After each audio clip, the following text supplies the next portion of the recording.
전국을 강타하고 있는 이슈라고 해도 과언이 아니죠. 바로 대장동 수사 관련해서 얘기를 나눠보도록 하겠습니다. 먼저 매일경제 5면입니다. 어제 성남시청을 압수수색했는데 그 내용을 짚어보도록 하겠습니다. 검찰이요, 성남시에 대해서 압수수색을 했는데 앞에 표현이 붙습니다. 늑장 압수수색 논란이 일고 있습니다. 성남시의 개입 정황, 당시 이 사업에 개입한 정황을 밝혀낼 수 있을까? 이런 제목을 달고 있는데요. 저렇게 검찰 직원들이 이 박스에, 상자에 저렇게 압수물들을 가지고 나오고 있는 사진도 실렸습니다. 왜 늑장이냐? 전담 수사팀이 꾸려진 지 17일 만에 검찰이 성남시에 대한 강제 수사에 들어갔습니다. 그래서 이렇게 뒤늦게 압수수색을 해놓고 뭔가 실질적인 압수물, 성과물을 기대할 수 있겠느냐, 이런 얘기가 나오고 있는 것 같습니다. 유용화 교수님, 글쎄요, 압수수색이 기존의 어떤 해오던 수사의 패턴과 비교해 봤을 때는 좀 늦은 감이 없지 않아 있긴 합니다. 글쎄요, 저도 개인적으로 늦은 감이 없지 않나 이런 생각 들지만 저희 국감에서 얘기 나왔던 거 아니에요? 국민의힘 의원이 왜 성남시는 압수수색을 안 하느냐. 근데 그 검찰이 이유가 있겠죠. 그 수사 기법도 있을 테고 성남시를 압수수색할 때는 어떤 이유가 있는지 해서 압수수색을 하는 것이죠. 자칫 야당에서 자꾸만 얘기하는 건 저거는 검찰에 대한 불신을 조장해서 특검으로 가려고 하는 정치 공세적 측면이 전 있다고 일단 1차적으로 생각이 들고요. 그리고 지금 성남시에 대한 압수수색이라는 것은 그 초점이 결국은 2018년, 19년 이후에 집가 상승을 통해서 부동산 가격이 상승하면서 이들이 얻은 불로소득, 이것을 결국 김만배라든가 정영학, 남욱 이런 사람들이 어떻게 나눌 것이냐. 뭐 녹취록과도 관계 있지만 거기서 여러 가지 부분들이 나왔고 거기서 이제 김만배라는 인물이 또 유동규라는 인물이 또 등장하는 거 아니겠습니까? 그 문제에 대해서 이제 압수수색을 통해서 밝히는, 어떻게 배분했고 또 그 자기네들이 이득을 취하기 위해서 어떤 권력층들을 이용했고 검찰들이 어떻게, 검찰 출신들이 어떻게 활용됐고 뭐 이런 부분들이 저기에 핵심적인 초점이 아니겠느냐, 저는 그렇게 생각합니다. 그런가 하면 동아일보 사면을 보면요, 검찰이 이번 대장동 의혹을 수사하는 과정에서 뭔가 석연치 않게 좀 찜찜한 구석이 많다, 이제 그런 뉘앙스의 기사를 싣고 있어요. 동아일보 사면입니다. 계좌 추적도 미적됐고 이 성남시청에 대한 압수수색에서도 시장실 이 부분은 장소에서 목록에서 뺐단 말이에요. 그래서 압수수색이 이루어졌고 검찰의 수사 ABC도 안 지켜지는 거 아니냐, 이런 안팎에서의 지적과 이 뭐 비아냥도 나오고 있고 그렇습니다. 사실 뭐 정미경 의원님이 또 검사도 해보셨으니까 이걸 좀 여쭤보는 게 나을 것 같아요. 압수수색에도 이른바 노하우가 있습니까? 당연히 노하우가 있죠. 그리고 지금 이 그 구속영장 범죄 사실을 보면요, 핵심이 사실 배임이잖아요. 그러면 배임은 뭐냐면 성남시와 성남 시민에게 피해를 끼친 거잖아요. 그러면 사실 성남시청의 모든 자료가 있을 가능성이 높아 보이잖아요. 그러면 사실은 김만배 씨 조사하기 전에 이미 검찰은 들어갔어야 돼요. 유동규 씨 사실 구속할 무렵에 이미 저는 다 되어 있을 거라고 생각을 했었는데 안 되어 있다는 게 지금 사실 드러난 거잖아요. 성남시청은 기본적으로 압수수색이 먼저 들어갔어야 되는 거죠. 그리고 압수수색할 때요, 생각을 해보세요. 지금 시장의 측근이라고 알려진 분이 지금 구속되어 있는 상황이잖아요. 그럼 시장실은 타겟이 1번입니다. 1번 타겟으로 먼저 보내야 되는 거예요. 그거는 검사가 지휘를 합니다. 압수수색은. 검사의 지휘에 따라서 그 직원들이 가서 그 압수수색을 하는 거거든요. 그러면 1번 어디 해라 다 있을 거 아닙니까? 근데 시장실만 싹 빼고 했어요. 그러면 그게 뭐예요, 지금? 이분들이 수사를 하려고 하는 게 아니구나. 그 수사의 ABC도 안 지켰다는 게 맞아요. 검찰 내부에서도 지금 언론을 통해서 보니까 저런 얘기가 나온다고 하는데 이거는 검찰이 수사 안 하겠다는 거지 이걸 하겠다라는 생각이 안 드는 거예요. 그래서 제가 볼 때는 이 판사가 어떻게 보면은 이게 기각을 해놓고도 판사는 욕을 덜 먹고 검찰만 욕을 지금 바가지로 먹는 이런 상황이 벌어지는 거예요. 왜 시장실을 봐줬을까요? 그래서 제가 생각을 또 해봤더니 보세요. 검찰총장이 지금 김오수 검찰총장인데요. 이분도 성남시의 고문 변호사를 했다는 거예요. 네, 그 내용은 저희가 잠시 뒤에 짚어보고요. 네. 네, 그러니까 이게 지금 김만배라는 분이 얼마나 많은 검찰청과 법원에다가 보험료를 깔아놨는지 진짜 우리가 드러난 거는 빙산의 일각이고 제가 볼 때는 굉장히 많은 것 같아요. 그래서 야당은 이제 그 문제를 집중적으로 제기를 하고 있습니다. 예. 국정감사에서도. 그 얘기를 좀 짚어볼게요. 신문기사 통해서. 압수수색을 어떤 방식으로 진행이 됐는가 보겠습니다. 16일 만에 또 앞서 매일경제에서는 전담수사팀 구성 17일 만에 압수수색이다. 뭐 이렇게 하루 창도 차이는 있습니다. 계산법에. 근데 16일 만에 시장실이 빠진 성남시청 압수수색 이렇게 소제목을 달고 있습니다. 검찰이요. 어제 경기도 성남시 중원구에 있는 성남시청에 검사와 수사관을 보냈습니다. 대장동 개발 사업과 관련된 결제 서류 등을 확보했는데 2015년 대장동 개발 사업을 추진한 성남시의 도시균형 발전과 도시계획과 등 7개 부서 사무실이 압수수색 대상이 됐지만 앞서 말씀드린 것처럼 성남시장 집무실과 부속실 등은 제외가 됐습니다. 이에 대해서 한 검사는 사업의 최종 결재권자인 시장의 집무실 컴퓨터 등을 확인하는 것이 수사의 핵심인데 핵심은 빼놓고 하급자인 공무원들의 사무실만 뒤졌다. 또 다른 검사도 수사 순서가 거꾸로 뒤집혔다. 이렇게 비판을 하기도 했습니다. 자, 지금 부실 수사를 비판받는 지금 서울중앙지검인데 왜 그런지 일단 동아일보는 그래프로 정리를 했어요. 동아일보에 이제 시각이 담겼을 텐데 보겠습니다. 이쪽 그래프로 가보겠습니다. 부실 수사 비판을 받는 서울중앙지검 대장동 개발 의혹 전담 수사팀입니다. 일단은 주요 지휘 라인입니다. 이정수 서울중앙지검장이 있고요.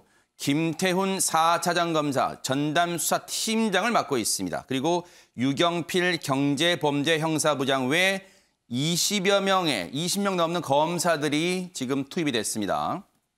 근데 왜 부실 수사 의혹을 받고 있느냐? 계좌 추적이 미진합니다. 지금 제대로 안 되고 있다는 얘기죠.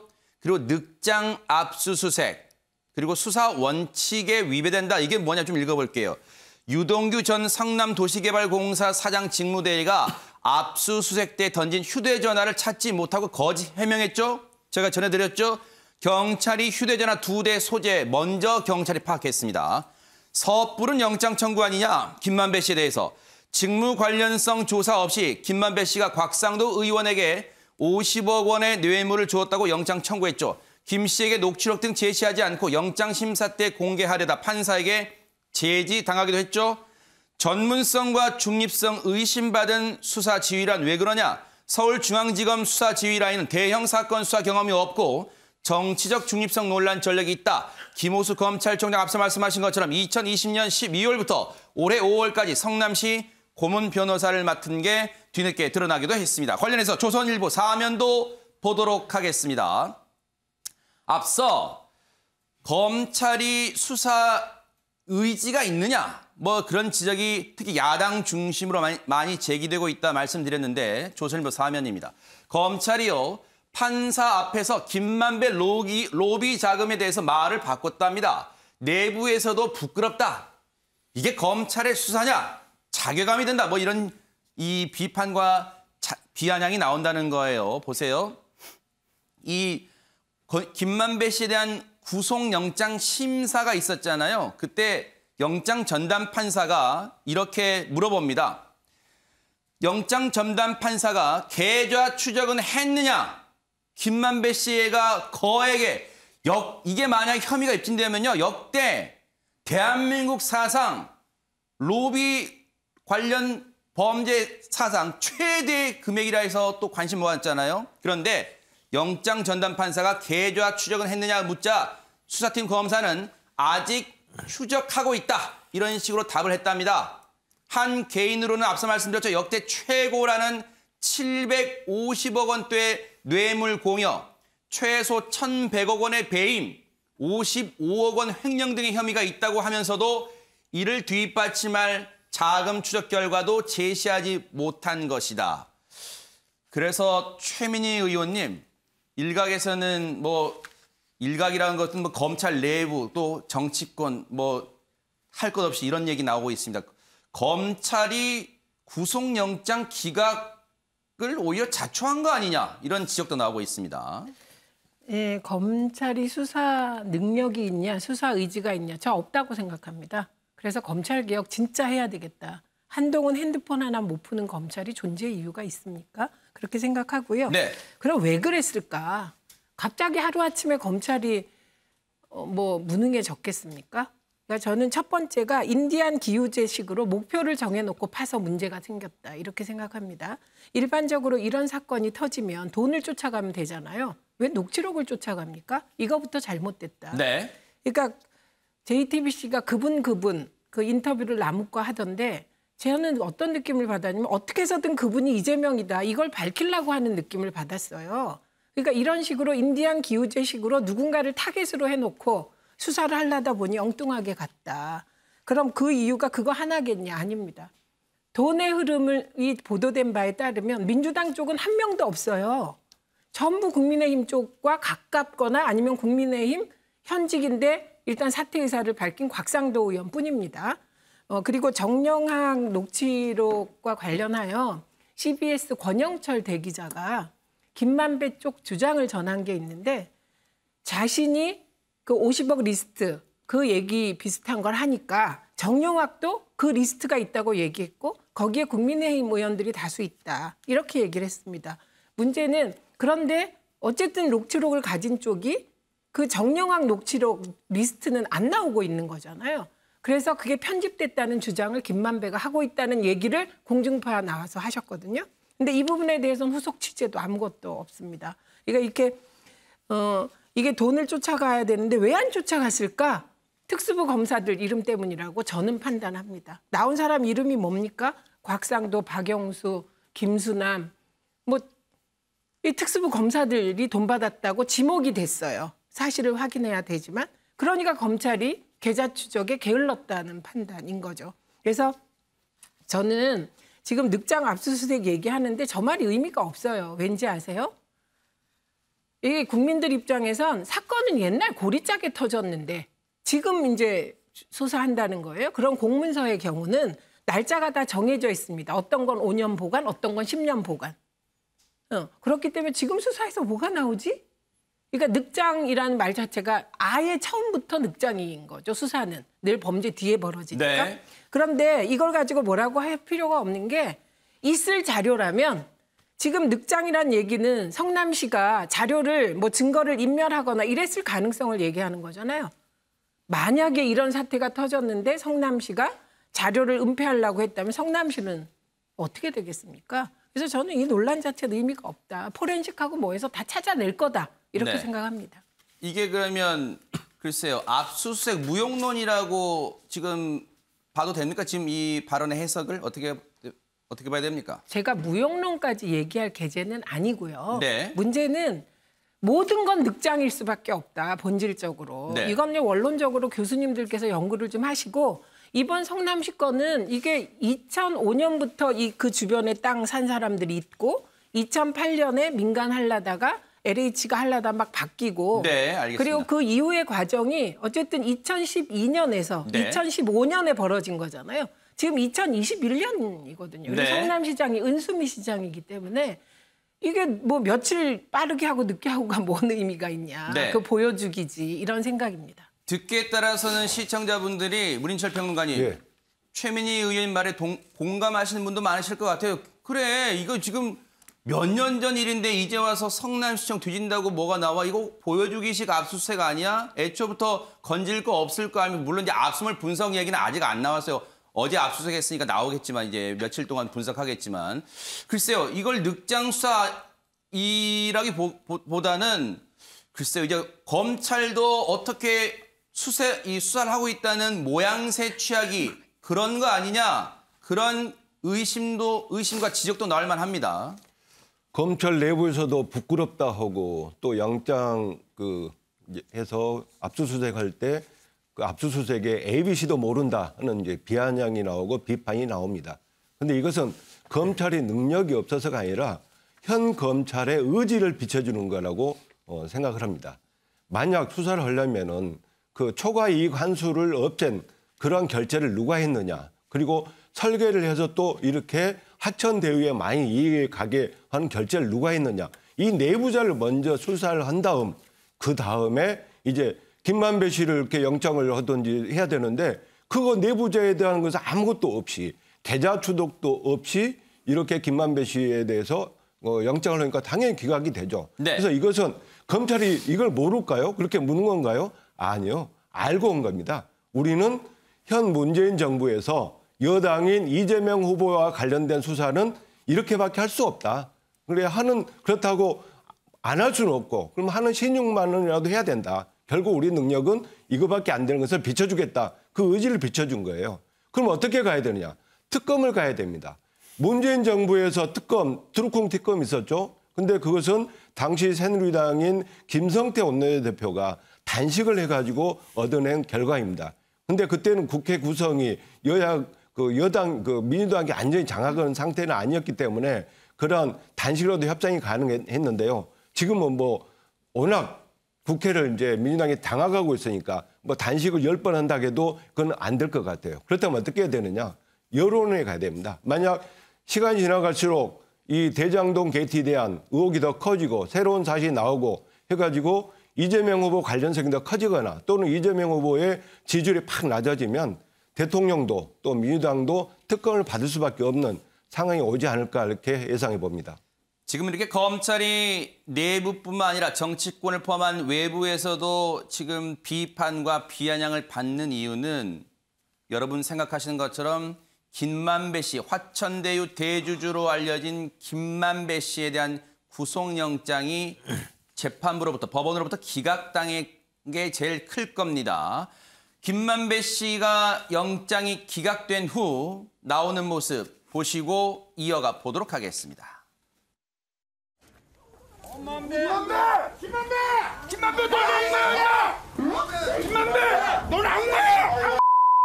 나 진짜! 김만배! 도망가지 마! 한마디만 말씀해 주세요. 김만배! 도망가지 마, 이 자식아! 야, 김만배! 도망가지 마! 오늘 영상 야, 도망가지 마, 이 새끼!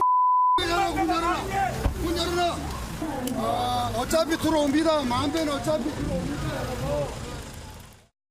저렇게 서울구치소에서 이 구속영장 기각 여부를 기다리다가 이제 기각됐다는 얘기를 듣고 새벽에 나오는 모습. 앞서 이 헬멧 쓰신 분이 경호원처럼 이렇게 밀착해서 차에 태우는 모습도 또 눈길을 끌긴 했습니다. 그런데 저렇게 영장이 기각되는 앞서 얘기 전해드렸죠. 계좌 추적도 하지 않은 상황에서 영장을 청구한 상태였습니다. 검찰이. 관련해서 그러다 보니까 경향신문 일면에 이런 기사가 실려 있습니다. 경향신문 일면 보겠습니다. 앞서 우리 최민희 의원님 잠깐 언급하셨지만 녹취록, 정영학 회계사가 제출한 녹취록에만 의존하다가 흔들리는 대장동 수사. 정영학 회계사는 천화동인 5호 소유주로 알려져 있죠. 녹취록만 의존하다 흔들리는 대장동 수사 아니냐. 검찰이요. 김만배 계좌 추적 등 물증이 없이 이 물증도 없이 앞서 말씀드렸죠. 역대 최대의 뇌물 의혹 750억이라는 그 뇌물 의혹을 계좌 추적 없이 돈의 흐름을 파악하지도 않고 영장에 떡하니 적었으니 영장 전담 판사가 계좌 추적은 했습니까? 네, 지금 하고 있습니다. 라고 말하니까 거기서부터 이미 판정패한 거 아니냐? 이런 해석이 나오고 있는 것입니다. 주먹국으로 영장 청구했다 기각당했습니다. 성남시청 뒷북 압수수색에 여기저기서 망신살 뻗친다 이런 얘기 나오고 있고요. 그래서 부실수사 봐주기 의심을 자초하고 있다 이런 지적까지 받고 있습니다. 유경화 교수님. 자, 그러니까 이 검찰이요. 지금 이 수사가 검찰 입장에 봤을 때도 상당히 불안한 측면도 있을 거예요. 스스로에게. 그건 왜 그러냐면 이제 지금 대선 후보, 유력 대선 후보들 이름이 나오고 대장동에서. 그리고 야당에서는 특검하자고 계속 그러는 거 아니에요? 이를 못 믿겠다. 특검하자. 특검에서 하여튼 밝혀내야 된다. 이렇게 주장하고 있기 때문에 검찰이 수사 방향을 지금 경향신문 지적한 것처럼 수사 방향을 제대로 못 잡고 있는 거 아니냐. 근데 저는 이제 좀 전에 이제 우리 MBN에서 자료 한번 나왔지만 김만배라는 인물이 이제 나갈 때 거기 나왔던 우리 국민 중에 한 사람인 것 같아요. 도둑놈이라 그랬잖아요. 저는 그 단어에 다 축약돼 있다고 생각해요. 국민들이 이 사건을 바라보는. 그는 뭐냐면 이 부동산 투기 세력 아니에요. 이 부동산 투기 세력과 토건 이 세력이 네. 우리 돈을 뺏어갔다라는 거거든요. 그러니까 그 뺏어간 돈이 어마어마하다는 거 아니에요. 그래서 검찰에서는 그럼에 따라서 이것이 사회적 불평등의 문제와 위화감을 가져오는 거예요. 나는 뼈 빠지게 일해봐야 진짜 평생 가야 몇 억 벌기도 어려워 죽겠는데 저 놈들은 뭐냐 도대체. 검찰 알고 언론 알고 뭐 알고 해갖고 지네들이 이거 만들어갖고 말이지 돈 꾸려갖고 만들어갖고 관공서 알고 그렇게 해갖고 몇천억을 가져왔단 말이에요. 이거에 대한 불만과 분노가 하늘을 찌르는 거거든요. 저는 핵심이 거기 있다고 봐요. 그럼 검찰이 그 핵심을 쫓아서 가야 되는 거죠. 그럼 부동산 투기 세력이 그럼 어떤 정치 권력과 결탁해서 그러한 불로소득을 가져갔느냐. 그리고 어떤 위법 행위를 했느냐. 어떤 로비를 했느냐. 성남시 의회 당연히 나오겠죠. 지금 뭐 몇십 원 먹었다는 얘기 나오잖아요. 지금. 그리고 거기에 뒷배로 해서 그 출중한 경력을 갖고 있는 검찰 출신들이 왜 섰느냐. 그거는 핵심은 그거예요.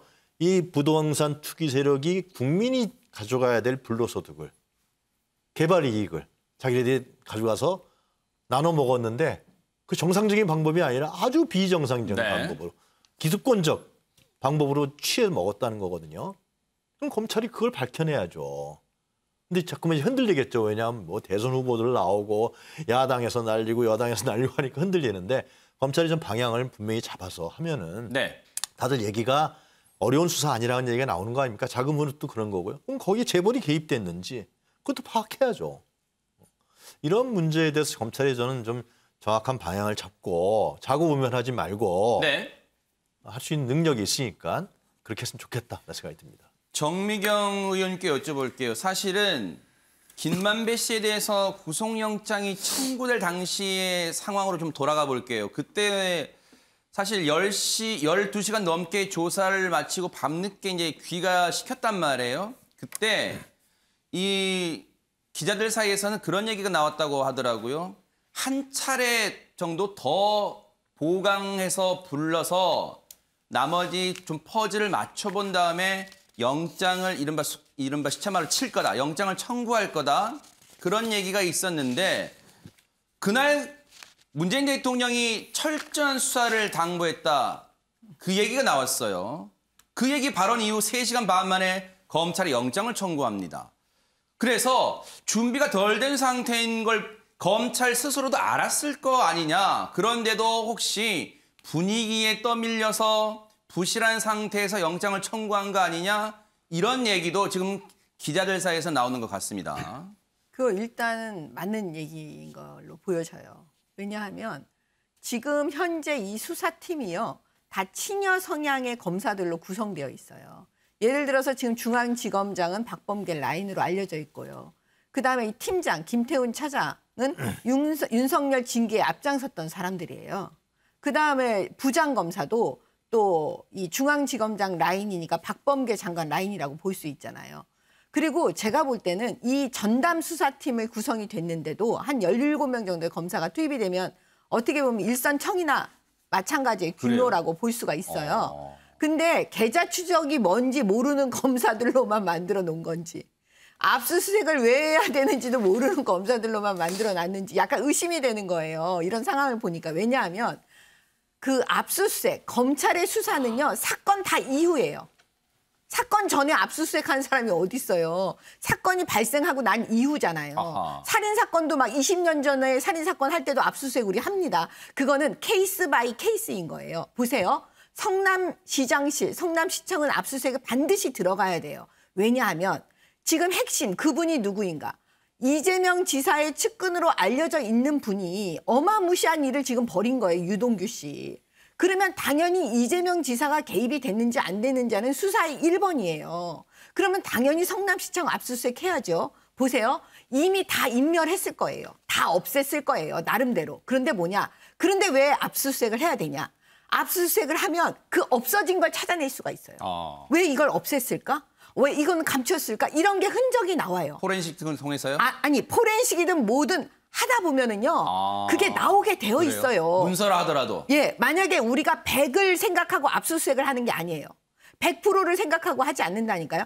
1%를 찾아내기 위해서 100%를 투입시키는 거거든요. 아하. 그러면 그 흔적을 찾아내서 그걸 기반으로 해서 수사해가지고 큰 건이 나오는 거거든요. 네. 그래서 해야 되는 겁니다. 아하.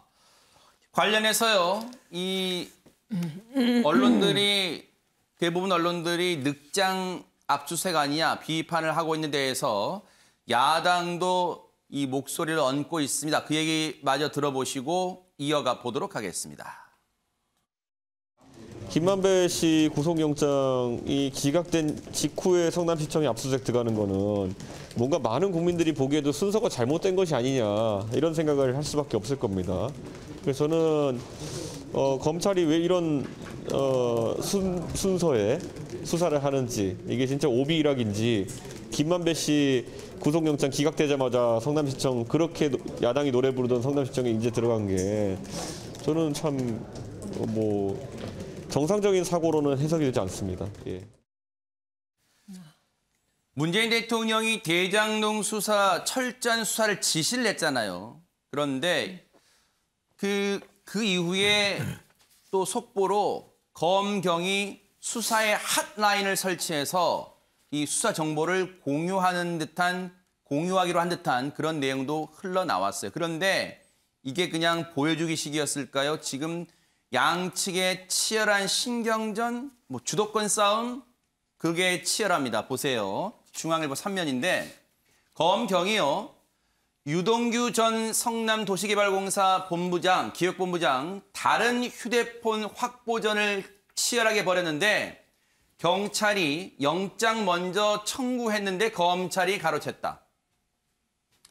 지금 이게 무슨 얘기냐 하실 거예요. 지난달 29일 날 검찰이 유동규 전 기획본부장이 머물고 있던 원룸, 일가좀 오피스텔이라고 표현도 합니다만 9층을 압수수색을 했어요. 그때 유동규 씨가 창밖으로 휴대전화를 던졌다. 검찰은 그런데 CCTV를 확인했더니 던져진 흔적이 포착되지 않았다. 그래서 그냥 말로만 하는 것일 것이다. 근데 경찰은 외곽에 있는 CCTV를 확보해서 진짜로 9층, 저 1층 화단에 떨어진 걸 포착하고 그 휴대전화를 찾았잖아요. 거기까지는 전해드렸죠. 그런데 이건 그러면 뭐냐? 또 다른 휴대전화가 있어요. 근데 이 휴대전화는 뭐냐? 대장동 사업 의혹을 밝혀준 핵심이라고 지금 보여지고 있습니다. 왜냐? 여기 볼게요. 검찰이 새롭게 확보한 유동규 전 본부장의 휴대전화는 언제적 거냐? 대장동 개발 사업이 활발하게 진행되던 2014년과 2015년, 2014년에서 15년까지 쓰던 그가 사용했던 것이다. 수사당국은 이 휴대전화를 유 전 본부장과 화천대유 자산관리 등 민간 사업자 사이의 연결고리를 추적할 수 있는 단서로 보고 있다. 성남도시개발공사 내에 자신의 별동대인 전략사업팀을 꾸려 대장동 사업을 지휘했다는 의혹을 받는 유 전 본부장의 휴대전화에 당시 정황이 담겨 있을 가능성이 크기 때문이다. 근데 왜 그러면 검찰이 확보했느냐? 사실 이 위치는요. 옛날에 쓰던 휴대전화는 어디에 누가 가지고 있다를 파악한 것은 경찰이 먼저 했습니다. 경기 남부지방경찰청이 수사를 하고 있는데 근데 그 휴대전화를 확보하려면 영장을 신청해야 되잖아요. 압수영장을. 영장을 신청했는데 검찰이 반려하지도 않고 그 사이에 먼저 가로챘다는 게 이 휴대전화를 그게 경찰 측의 주장입니다. 그런데 어쨌든 최민희 의원님 검찰이 일단 이 휴대전화를 확보하는 거 놓고도 글쎄요. 경찰을 진짜 따돌린 걸까요? 수사의 어떤 공 차원에서 어떻게 봐야 됩니까? 검경의 수사 과정의 경쟁, 과열 경쟁, 이건 크게 보면 나쁘지 않죠. 그러니까 이 상태를 계속 유지하면서 좀 열심히 수사하시고 인디안 기우제식으로 안 하시면 되고 이건 나중에 이거 특검하죠. 휴대폰 놓고 검경이 왜 이거 갖고 싸웠냐. 그리고 나중에 이 수사 잘했냐. 이거 특검감 아닌가 싶고요. 우선 저는 대한민국엔 휴대폰 휴대폰에도 급이 있구나 이런 생각이 듭니다. 검사들의 휴대폰과 유동규의 휴대폰은 왜 이렇게 대접이 다를까? 한동훈 검사 휴대폰 아직도 못 풀고 있습니다. 근데 저는 언론이 한동훈 휴대폰 빨리 풀어서 검언유착 수사 끝내라 이런 주장하는 걸 잘 못 봤어요. 그리고 검사들이 그 룸살롱 접대받은 검사들이 휴대폰 복잡한 데 가서 흘렸다, 부부싸움하다 어떻게 됐다 했을 때 누구도 그 검사들의 휴대폰을 문제 안 삼았습니다. 근데 유동규의 휴대폰은 대한민국의 지금 가장 뜨거운 핫 이슈예요. 그래서 저는 휴대폰이 중요하면 다 중요한 거고 그 유동규 씨는 지금 뭐 거의 악마화되고 있는데 휴대폰 관리하는 거 보면 이분이 그렇게 치밀하게 모든 걸 기획할 사람일까라는 의심이 들게 지금 하고 있습니다. 근데 중요한 것은 저는 검경이 이번에 수사를 제대로 못하면 저는 검찰개혁뿐만 아니라 검경 수사권 조정 과정에서 경찰의 능력도 의심받을 거라고 생각합니다. 그래서 검경이 지금 서로 운명의 경쟁을 하고 있는 것이다. 그래서 좀 더 분발해야 될 거고 특히 검찰은 특수부 검사 부분이요. 돈 받았다고 지금 언론에 지목된 특히 박영수 전 특검의 경우는 언론에 의하면 인척을 통해서 김만배 측으로부터 100억 받았다는 거 아닙니까? 그러면서 본인의 아들과 딸은 화천 대유에 그리고 아들은 1,000억 받은 지인의 자회사에서 근무하고 있다는 거 아닙니까? 제일 먼저 소환하고 수사해야 될 건 박영수 전 특검 아닐까? 그래서 특수부 검사들이 아무리 검사 선배겠지만 그 부분에 대해서 한계를 정해놓고 딴 데부터 하려니까 이런 혼선이 빚어지질까 않을까 싶어서 박영수 전 특검 핸드폰부터 확보해야 되지 않을까 생각합니다. 유동규 씨의 휴대전화는 국정감사장에서도 뜨거운 이슈였습니다. 관련 얘기 들어보시고 이어가 보도록 하겠습니다. 유동규 씨가 사용하는 휴대전화는 몇 대라고 파악하고 있습니까? 지금 파악 중에 있습니다. 아직 파악 안 됐죠? 경찰이 확보한 거 한 대 외에는 없는 거죠? 더 구체적으로 말씀드리긴 좀 그렇습니다. 네, 부정하지 않는 것으로 그렇게 받아들이겠습니다. 네, 경찰이 확보한 거 한 대 외에는 지금 답변을 못하고 계십니다. 이 휴대폰 확보 부분에 대해서는 저희가 따로 드릴 말씀이 없습니다. 네. 저희 불찰 인정하고요. 정미경 의원님께 좀 여쭤볼게요. 뭐 신경전이라고 비춰질 정도로 유동규 씨의 옛 휴대전화 확보전도 치열하게 이 신경전을 벌였는데 실제로 휴대전화에는 핵심 단서가 될 만한 내용들이 들어있을 가능성이 큽니까? 어떻습니까? 휴대전화는 그 사람의 인생이 다 들어있어요. 최근에 보면은. 그러면 휴대전화를 압수한다는 건요. 수사를 가장 쉽게 갈 수 있는 가장 좋은 사실 증거를 확보하는 거예요. 그래서 지금 휴대전화에 다 목숨을 걸고 있는 거고요. 제가 여기서 재미있는 지점을 발견했어요. 뭘까요? 보세요. 유동규 씨는 본인에 대해서 수사가 들어올 걸 다 알았죠. 오죽하면 휴대폰을 바꿨겠어요. 그렇죠? 던지기도 하고. 그럼 생각을 해보세요. 보통의 경우에는 옛날 휴대전화를 어떻게 할까요? 없애겠죠. 없앤다니까요. 전자레인지에 돌리거나 뭐 물에 빠뜨리거나 바다에 던지거나 없앤다니까요. 근데 이분은 그걸 없애지를 않고요. 지금 아는 사람 지인 A씨한테 그걸 맡겨놨다는 거 아니겠어요? 네. 왜 맡겨놨을까요? 차라리 없애면 더 좋은데. 아예 증거를 인멸해버리면 좋은데. 그거는 무슨 얘기냐면 유동규 씨는 그 핸드폰 안에 분리가 안 되는 거예요. 자기한테 유리한 것도 있고 자기한테 불리한 것도 있어요. 만약의 경우에 자기가 살기 위해서는 자기한테 유리한 증거로 내놔야 돼요. 수사기관에. 지금이 아니라 차후에요. 그렇기 때문에 아마도 옛날 휴대폰을 바다에 던질 수가 없었던 것 같아요. 그러니까 지인 알고 있는 사람 A씨한테 저걸 맡겨놓은 거죠. 그러면 그 휴대폰은 반드시 검찰이 찾아야 되는 거예요. 네. 이거 못 찾으면 기본적으로 지금 검찰이나 경찰은 특검을 자기네 스스로 자초하고 있는 거예요. 국민들께서 믿지 않으시죠? 네. 사실 여러분 기억하시겠지만 이 정진웅 검사가 한동훈 검사장에 대해서 압수수색하는 과정에서도 문인철 평론가님 그 휴대전화를 압수하려고 몸싸움까지 가는 과정도 있었단 말이에요. 그 정도로 휴대전화는 정말 중요해 보이는데 글쎄 이제 이 중앙일보 기사대로라면 경찰이 영장을 신청했다는 것은 그 유동규 씨가 맡긴 지인의 거처 이 연락처를 지금 검찰에게 제공한 거잖아요. 여기에 있는 휴대전화를 압수하려고 하니까 검찰이 영장을 법원에 청구해 주세요. 라고 한 거잖아요. 근데 그 사이에 지금 휴대전화가 지금 검찰이 확보한 거예요. 그렇죠. 지금 검찰과 경찰 간에 참 딱딱한 모습을 비춰주고 있습니다.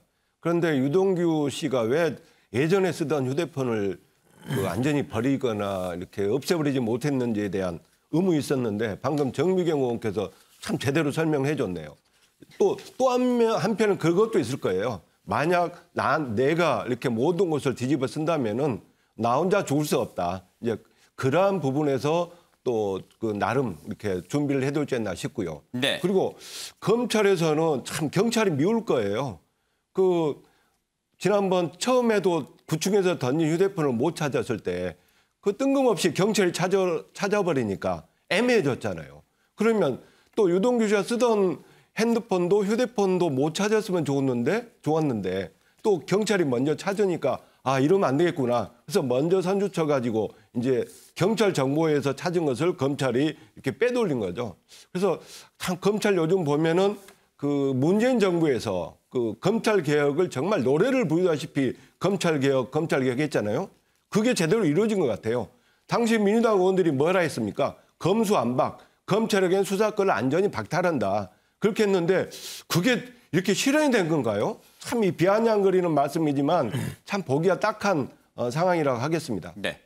그런가 하면 조선일보 사면을 보겠습니다. 이 검찰의 수사 의지가 의심을 받는 상황이 검찰총장한테까지 지금 불똥이 튀고 있어요. 조선일보 사면. 야당이요. 김호수 검찰총장에 대해서 대장동 수사에서 손을 떼라. 이렇게 얘기를 하고 압박을 하고 있습니다. 왜 그런가? 성남시의 고문 변호사였던 이력이 지금 뒤늦게 알려지면서 논란이 일고 있습니다. 보세요. 지금 언제부터 이 성남시의 고문 변호사를 했는지 보겠습니다. 쭉 보고 있습니다. 지난해부터 올해 5월 검찰총장이 되기 직전까지 이 1년은 조금 못 됩니다만 이 성남시의 고문 변호사로 활동한 게 뒤늦게 알려졌는데 유영하 교수님 예. 지금 본인은 뭐 그게 지역 봉사활동 차원이었던 뭐 그렇게 또 해명하기도 했습니다. 성남시 고문 변호사 할 수 있죠. 중요한 거는 성남시 고문 변호사를 하면서 어떤 관계를 유지했느냐, 뭐 부당한 돈을 고문료를 너무 많이 받았느냐, 아니면 대장동 관계에서 뭐 자문을 했느냐, 뭐 이런 분이 나온다 그러면은 진짜 그 조선일보에서 얘기하는 대로 손을 떼야겠죠. 그거는 검찰총장의 중립성에 문제가 되는 거죠. 저는 이제 참에 이런 아까도 말씀을 드렸지만은 지금 검찰이 이제 어려운 상황입니다. 그러니까 지금 검찰 사유권 논란, 네. 얘기하는 고발사주 문제로 해서 이 검찰의 사실상 신뢰가 더 땅에 떨어지는 상황이고, 그리고 검찰 개혁이라는 얘기도 계속 뭐 줄기차게 얘기했었고, 네. 이번 대장동 사건에서 많은 그 지금 검찰 관련자들이 있고, 근데 저는 이런 생각이 들어요. 그러니까 정치권에서 너무 이거 정치 논리로 이번 수사에 대해서 그냥 하루에 몇 번씩 얘기할 필요는 없다. 네. 검찰이 흔들리는 것 같아요. 네. 정치 논리와 또 언론의 보도 기사를 통해서 흔들리는 것 같아요. 아까 말씀드린 것 같이 국민이 원하는 이번에 수사는 이 대장동을 통해서 쫙 올라왔잖아요. 이 유착 구조들이, 구패 유착 구조들이 한 4가지 그룹이 올라왔습니다. 그 유착 그룹들이 여태까지 계속해서 해먹었다는 거를 우리가 일반에서 저도 이제 여러 사람하고 얘기하다 보면 그냥 아니 그 대장동뿐이겠어? 더 한 거 아니었어요? 여태까지 그렇게 해먹은 거 아니야? 그 사람들이 그런 유착 구조를 통해서. 네. 그 사람들이 우리 사회에 특권을 형성했단 말이에요. 이거를 정확하게 검찰이 겨냥해야 되는 거죠. 겨냥해서 그걸 밝혀내야 돼. 거기다 보면은 네. 무진장 센 사람이 나타날 수도 있고, 진짜 뭐 유력 대선 주자가 나타날 수도 있고, 뭐 누가 나타날 수 있죠. 그거 가차없이 해야 검찰이 제가 보기엔 진짜 재탄생하고 신뢰를 받는다. 그리고 국민이 원하는 게 그거 아닙니까 지금? 그거 원하는 거죠. 누구 이재명 수사하라, 뭐 예를 들면 뭐 윤석열 수사 이걸 원하는 게 아니잖아요. 그 수사를 하다 보면은 예를 들면 유착 구조가 드러나겠죠. 네. 가차없이 해라. 저는 검찰이 너무 정치 논리에 휘둘리지 말고 또 언론 보도에 너무 춤추지 말고 네. 언론이 이제 뭐 다른 의미가 있겠습니다만 정확하게 그 입장에서 했으면 좋겠다라는 바람을 말씀드립니다. 네. 정미경 의원님께 좀 여쭤볼까요? 이 국민의힘 입장에서는 그러면 지금 뭐 말씀해 주신 것처럼 김호수 검찰총장이 작년부터 올해 5월까지 검찰총장 임명되기 직전까지 성남시의 고문 변호사 활동했던 게 시청자분들이 보실 때 아니 근데 그게 이 사안과 무슨 관여가 있다고 대장동 수사에서 손을 떼라고 하는 거야? 라고 뭐 궁금해하실 수도 있으니까 한번 쉽게 풀어서 설명해 주시죠. 지금 그 유동규 씨가 구속이 됐어요. 그거의 이제 핵심적인 건 배임이에요. 업무상 배임. 그러면 피해자가 성남시와 성남 시민들이라니까요. 그러면 성남시청에 기본적인 서류가 있으니까 압수수색을 해야 되는데 그때도 안 했어요. 이상하다고 생각을 했죠. 그다음에 이번에 김만배 씨 구속영장을 청구하면서 그 전에 반드시 압수수색을 성남시에 했어야 되는 거예요. 그것도 안 했어요. 왜 안 하지? 이런 생각들을 다 의심을 하고 있었거든요. 그랬는데 세상에 저도 깜짝 놀랐는데 김호수 검찰총장이 성남시에 고문 변호사를 했다는 거를 정말 저희는 몰랐었어요. 너무 놀란 거죠. 그래서 이해가 되는 거예요. 아, 검찰총장이 성남시 고문 변호사니까 성남시하고 이미 뭐 관계가 다 돼 있을 거 아닙니까? 그러니까 뭐냐? 아, 수사를 못했구나. 압수수색을 못 들어갔구나. 이게 아닌가라고 우리가 의심을 했던 거죠. 지금도 의심하고 있습니다. 네. 그럼 보세요. 검사 윤리 강령이 있어요. 그럼 그거는 뭐냐면 취급 중인 지금 하고 있는 대장동 이 사건 있잖아요. 이 성남시청. 이거 관련된 그 사건에 친족 관계거나 아니면 그 변호인으로 활동한 전력이 있으면 네. 못해요. 회피해야 돼요. 그러면 김호수 검찰총장은요. 그 본인 스스로 밝혀야 돼요. 내가 왜 성남시청의 고문 변호사로 하게 됐는지. 지역봉사라는데요. 지역봉사라고 얘기하면 국민들을 굉장히 무시하는 거죠. 우리 국민들께서는 굉장히 상식적이세요. 상식적으로 납득이 돼야지. 구체적으로 누구의 부탁을 받고 성남시청의 고문 변호사가 됐는지를 얘기를 해야죠. 자기가 자진해서 가갖고 아, 나 봉사활동 하려고 합니다. 고문 변호사로 네. 써주세요. 이러지는 않았을 거잖아요. 네. 그러니까 왜 하필 또 성남시냐고요. 봉사활동을 하려면 여러 가지가 있잖아요. 그럼 본인이 살고 있기 때문에 성남시라고 할 수도 있지만 구체적으로 누가 부탁을 해서 어떻게 했는지 네. 이거를 밝혀야 된다. 저는 말씀드리고 싶어요. 네. 발언 요청을 하셨기 때문에 순서상 문인철 평론가님 그리고 최민희 의원님 순서로 1분씩만 드리도록 하겠습니다. 문인철 평론가님. 네. 김호수 총장은 그 대장동 사업이 시작할 때 공교롭게 또 성남지청장으로 있었습니다.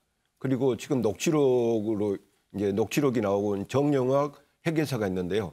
이게 재밌는 게 우리나라는 인맥 학맥이 참 중요하게 작용이 되거든요. 그래서 긍정적인 측면도 있지만 부정적인 측면도 있습니다. 그런데 김호수 총장하고 정영학 회계사하고 또 강주 대동고 동문이에요.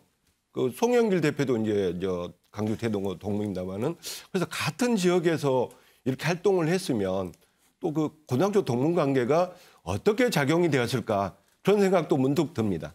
네, 최민희 의원님. 네. 예, 우선 그렇게 말씀하시면 윤석열 전 총장이 여주지청장 할 때 양평에 장모가 아파트 사업했잖아요. 이런 식으로 가면 아마 끝도 없을 거다 이렇게 생각합니다. 그리고 이 건은 지금 뭘 주장하는지 모르겠습니다.